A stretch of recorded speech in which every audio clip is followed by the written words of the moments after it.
2022년 8월 30일 화요일 아침입니다. 사도신경으로 우리들의 신앙을 고백하겠습니다.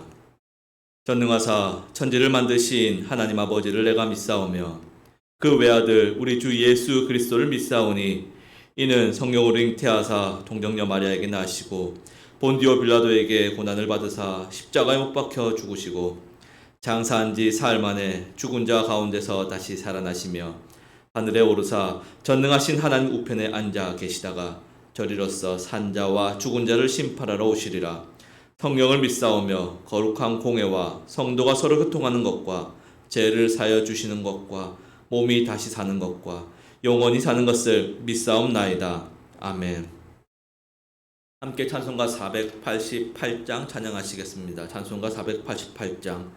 이 몸의 소망 무언가 우리 주 예수뿐일세. 우리 주 예수 밖에는 미들이 아주 없도다. 주 나의 반석이시니 그 위에 내가 서리라. 그 위에 내가 서리라.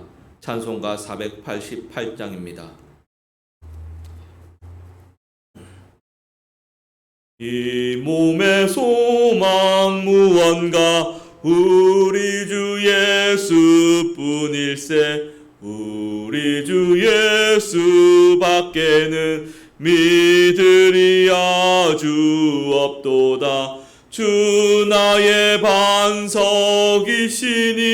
그 위에 내가 서리라. 그 위에 내가 서리라. 무섭게 바람 부는 밤 물결이 높이 설렐 때 우리 주 크신 은혜에 소망의 닻을 주리라. 주 나의 반석이시니 그 위에 내가 서리라. 그 위에 내가 서리라. 세상에 믿던 모든 것 끊어질 그날 되어도 구주의 언약 믿사와 내 소망 더욱 크리라. 주 나의 반석이시니 그 위에 내가 서리라. 그 위에 내가 서리라. 바라던 천국 올라가 하나님 앞에 배울 때 구주의 의를 힘입어 어여치 바로 서리라. 주 나의 반석이시니 그 위에 내가 서리라.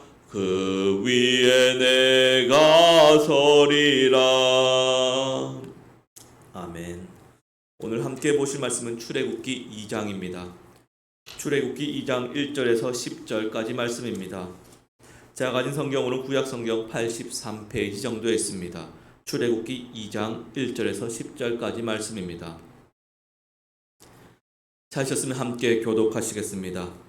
레위 가족 중 한 사람이 가서 레위 여자에게 장가들어 그 여자가 임신하여 아들을 낳으니 그가 잘생긴 것을 보고 석 달 동안 그를 숨겼으나 더 숨길 수 없게 되매 그를 위하여 갈대 상자를 가져다가 역청과 나무 진을 칠하고 아기를 거기 담아 나일 강가 갈대 사이에 두고 그의 누이가 어떻게 되는지를 알려고 멀리 섰더니 바로의 딸이 모욕하러 나일 강으로 내려오고 시녀들은 나일 강가를 거닐 때 그가 갈대 사이에 상자를 보고 시녀를 보내어 가져다가 열고 그 아기를 보니 아기가 우는지라 그가 그를 불쌍히 여겨 이르되 이는 히브리 사람의 아기로다. 그의 누이가 바로의 딸에게 이르되 내가 가서 당신을 위하여 히브리 여인 중에서 유모를 불러다가 이 아기에게 젖을 먹이게 하리이까. 딸이 그에게 이르되 가라 하매 그 소녀가 가서 그 아기의 어머니를 불러오니 바로의 딸이 그에게 이르되 이 아기를 데려다가 나를 위하여 젖을 먹이라. 내가 그 싹을 주리라.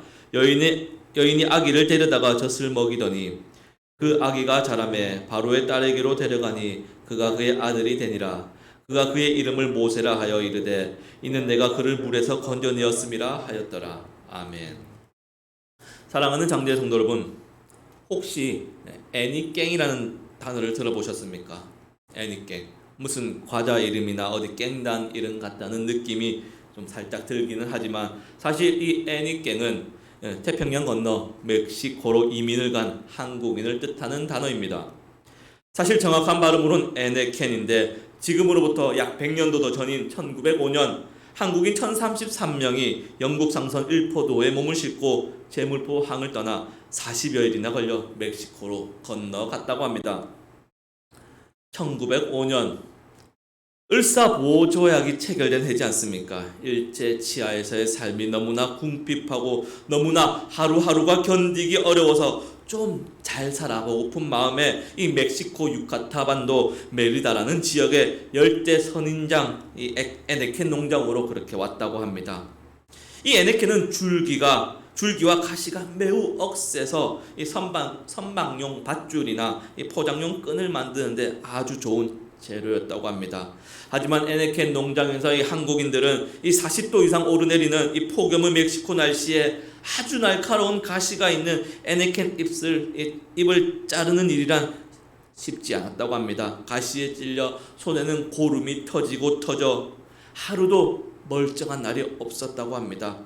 그럼에도 그들은 일제 치하에 돌아갈 고국이 없었습니다. 노예와 같은 에네켄 농장에서의 지옥과 같은 그 4년의 계약이 끝나고 자유의 몸이 되었지만 그들은 돌아갈 고국이 없으니 그냥 그렇게 멕시코 메리다시에 정착을 해서 멕시코에서 독립운동을 펼쳐나갔다고 합니다.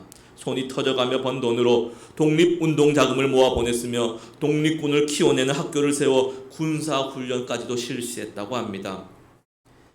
이 애니깽을 생각하면 참 한국인들이 대단하다는 생각이 듭니다. 그들의 이름도 우리는 제대로 기억하진 못하지만 그들의 이름 석자도 제대로 남기진 않았지만 존경받아 마땅하다는 것입니다. 우리가 오늘 이 땅에서 누리는 번영과 풍요의 어느 한 밑부분에는 분명 그들의 피눈물이 한 자리가 있을 줄을 분명 믿습니다. 사랑하는 장제성도 여러분, 오늘 우리가 읽은 이 출애굽기 본문에 어떻게 보면 이 애니깽과 같이 뭔가 수고하고 애쓰는 사람들이 등장을 하는데 다들 이름이 없다는 것을 발견할 수 있습니다. 그저 레위 가족의 한 사람이 등장을 하고 한 여자가 나오는데 2절과 3절에서는 이 여자의 행동에 대해 무려 7가지 동사가 따라 붙습니다. 임신하다, 아들을 낳다, 잘생긴 것을 보다, 석 달 동안 숨겼다, 갈대 상자에 역청과 나무진을 칠하다, 아기를 거기 그 갈대 상자에 담다, 나흘 강가 갈대 사이에 두다. 지금 이렇게 중요한 여러 가지 행동들을 하는데 이 여자의 이름은 우리는 물론 요게벳이라는 것을 압니다만 본문에서는 철저하게 무명입니다. 그저 여자입니다. 이뿐이 아닙니다. 바로의 딸도 본문에서는 그냥 계속 바로의 딸입니다. 분명 애굽 왕의 공주지 않습니까? 애굽의 공주 정도면 그래도 권력을 가진 사람일 텐데 그래서 이름 정도는 충분히 기록이 될 법도 한데 그냥 무명의 바로의 딸입니다. 공주도 이름이 없는데 다른 사람들은 더 말할 것도 없습니다. 누이도 그냥 누이로만 그렇게 등장을 하지 않습니까?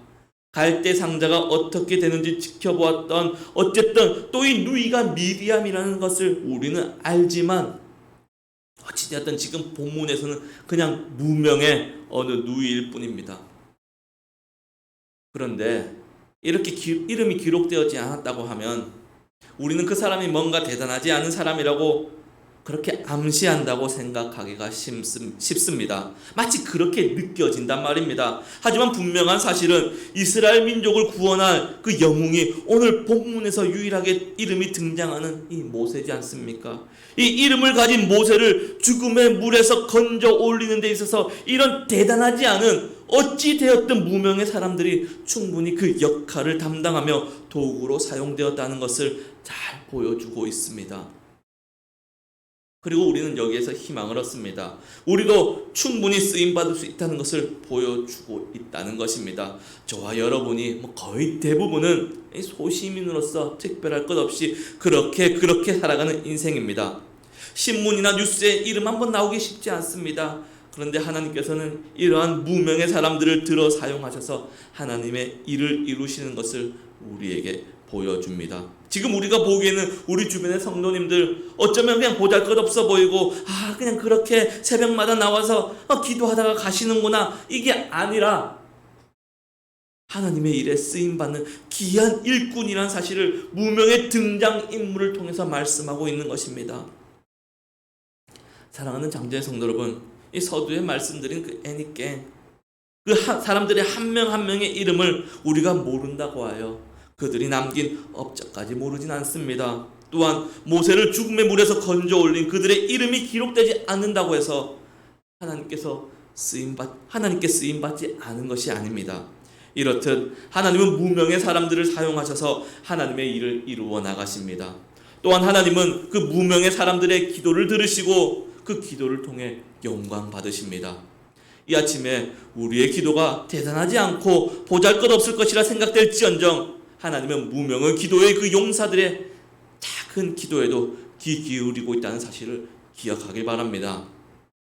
또한 무명의 사람들을 사용하셔서 하나님의 일을 이룬다는 것은 또 다른 의미에서 우리에게 희망을 안겨줍니다. 우리 대부분은 이 유력한 사람, 힘 있는 사람을 잘 알지 못합니다. 사실 그렇게 힘 있고 유력한 사람을 알기도 어렵습니다. 때로는 그렇기 때문에 힘들하고 또 절망하기도 합니다. 우리가 여유 있고 힘 있을 때는 물론 별 상관이 없습니다만, 그러나 힘들고 사지로 궁지에 몰릴 때 우리는 유력한 사람, 그 힘 있는 사람, 그런 사람에게 줄을 좀 대고 싶어 합니다. 그렇지만 쉽지 않습니다. 당연히 어렵습니다. 우리 말고도 그런 사람들에게 도움을 받고 싶어 하는 사람은 지천에 널리고 깔렸습니다.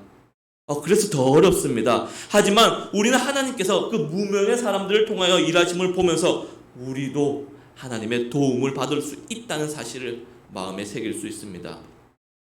이것이 놀라운 일입니다. 하나님께서는 우리를 그 무명의 사람들을 통해서 도와주실 수 있습니다. 무명의 사람들, 항상 자신의 기도를 지키는, 그 기도의 자리를 지키는 그 무명의 분들의 그 기도를 통해서 하나님께서는 일하시며 그 무명의 분들의 그 간구가 오늘 우리를 돕는다는 것입니다.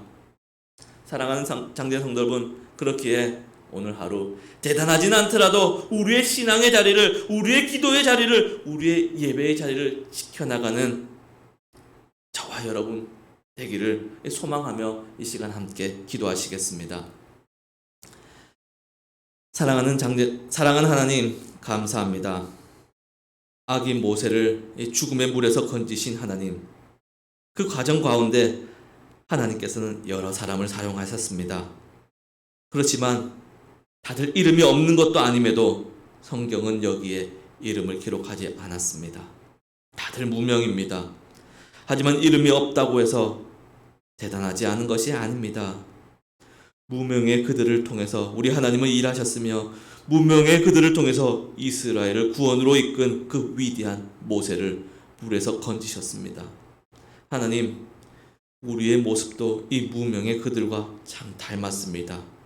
기도의 자리에 앉아서 기도하는 것이 때로는 아무 능력이 없는 것 같기도 하고 대단하지 않는 것 같기도 합니다. 하지만 하나님께서는 우리의 무명의 기도를 통해 일하시고, 또한 무명의 기도를 통해 많은 여러 사람을 도와줄 수 있음을 함께 나누었습니다. 하나님, 그렇기에 오늘 우리가 기도의 자리를 지킬 수 있습니다.